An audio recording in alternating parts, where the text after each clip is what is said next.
Ladies and gentlemen, it's a pleasure to be here. I'm sure I'm speaking to an audience that is actually familiar with women, peace and security in many ways already. So I'm sorry if part of this is already so familiar and old issues to you, but it's never too bad to repeat the important things. I was asked to little bit tell first what UN Women is doing in Women, Peace and Security. And UN Women, I'm sure you know UN Women, which is a UN organization that put together all the gender equality, promoting parts of the United Nations in 2010. And for Women, Peace and Security, UN Women catalyzes the rest of the United Nations to promote women, peace and security, makes sure, helps member states to keep their commitments, because in different resolutions, member states have made commitments on women, peace and security, and working with civil society, because civil society is really maybe the most efficient actors on promoting women, peace and security.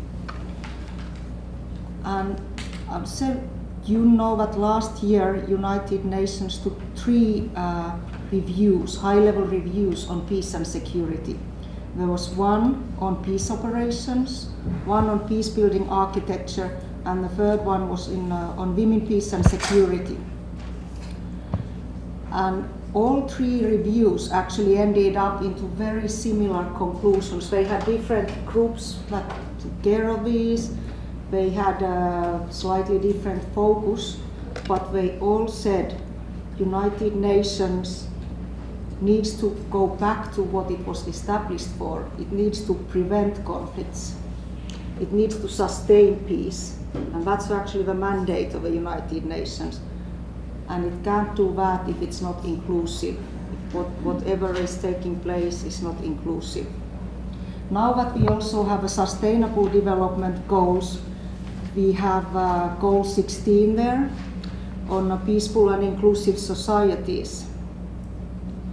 And that also states that we can't build peace on the basis of exclusion, inequality and marginalization. And still we see actually every day happening that yes, we have, it's very important, we contain this problem here, we take maybe humanitarian assistance here, we take this action. No, there is no time for women's rights now, gender equality. We do the important things first and then we take care of gender equality. I'm sorry, it doesn't work that way. We know that it doesn't work that way. Actually, the high-level review last year on women, peace and security provided evidence that when humanitarian assistance focuses on the goal of gender equality, we see improvements in access to humanitarian services by women and girls and men and boys. So it benefits everybody. When women are central to post-conflict economic revitalization, we see faster and more equitable recovery for families and communities. And when we stand up for women's human rights and empower women, we are also challenging violent extremism. And in particular, there was a clear evidence provided that women's participation in peace negotiations pays immediate and long-term dividends. When women are included in peace talks and peace processes, we see 20% increase in the probability of a peace agreement lasting at least 2 years. And the percentage increases over the time, with 35% increase in the probability of peace agreement lasting 15 years. So it makes a difference if women are meaningfully participate in peace processes or not. And actually the global study, that's the high-level review on women, peace and security, highlights that women's security is one of the most reliable indicators of the peacefulness of a state. And actually the study also showed that the better the gender equality situation is in society, there is a less risk of ending up into a conflict. So gender equality and conflict risk go hand in hand. And then I would say that gender inequality, this leads to a conclusion that gender inequalities, addressing gender inequalities is also preventing conflicts and building peace.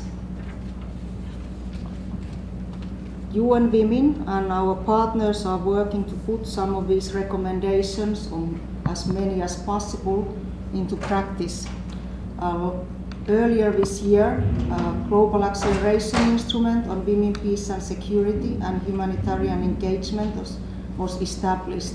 That is especially addressing the need to support women's civil society to carry out their role in conflict prevention and peace building work in societies.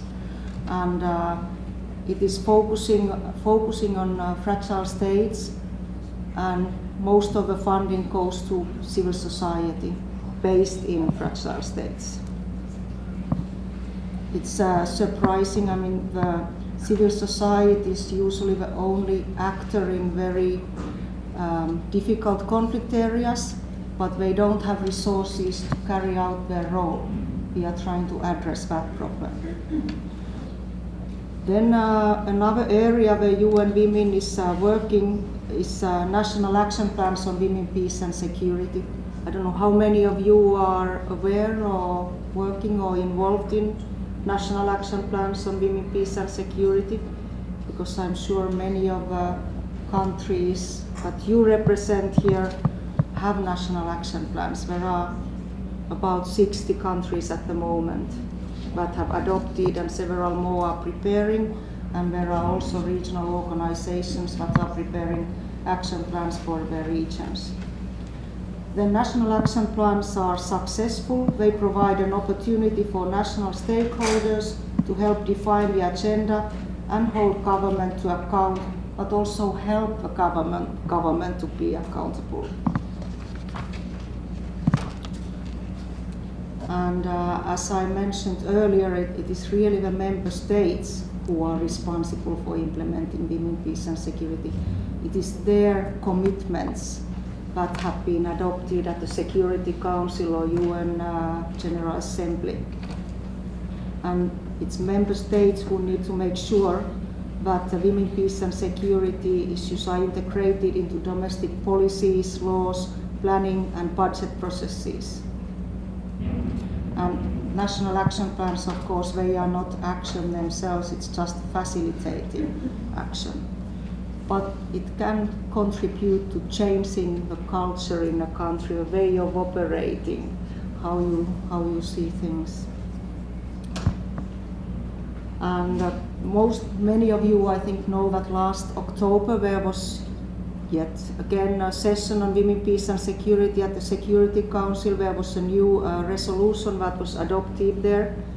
UN Women worked very much to support that process.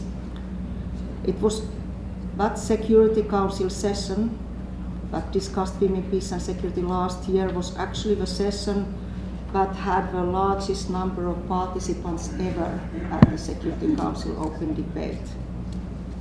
And we're quite proud that women, peace and security got that attention. Maybe of a new resolution, I could say that it for example said that yes, when women participate in peace processes, it's good that there is capacity building for women, but at least as important is the capacity building of those who are facilitating processes. Mediators, peace facilitators, donors, to take women into account and include them in processes. So it's not only women who participate who need capacity building, it's also the ones who are running these processes. That same resolution established an informal experts group on women, peace and security. Usually when Security Council discusses country-specific issues and security-related issues, unfortunately very seldom issues related to women and gender equality and what is really happening to ordinary people in societies get discussed there. So this group brings now information to Security Council members to make sure that they are aware what's the situation of women and girls in those societies. So they are also an indicator on peace and security. There is a constant call for greater financing for women, peace and security. At the moment, 2% of peace and security related aid goes to addressing gender related issues, so 2%. And it's the whole overall support to peace and security and preventing peace and building sustainable peace, preventing conflict and building sustainable peace is very small fraction of what is spent on military solutions, because that's where funds are directed at the moment. And the new resolution also was the first one that made link to women, peace and security and countering and preventing violent extremism, calling them as a threat to women's rights and threat to security. Maybe I'll just end here. I promised to make only a very short brief here. But one issue that is changing the way how we see what our culture is leading by example. And a number of women in senior leadership positions, especially in peace and security field, is really small these days, and as it has been also before. United Nations should really make a change, and there is a commitment to change the situation, have more women in leadership positions. And I would say the next Secretary General will definitely have a key role in that one. I'm personally very keen to see how she will handle this issue in the future and how she will promote gender equality. And thank you. I'm very happy to receive any questions you may have on women, peace and security and UN Women's role in that one.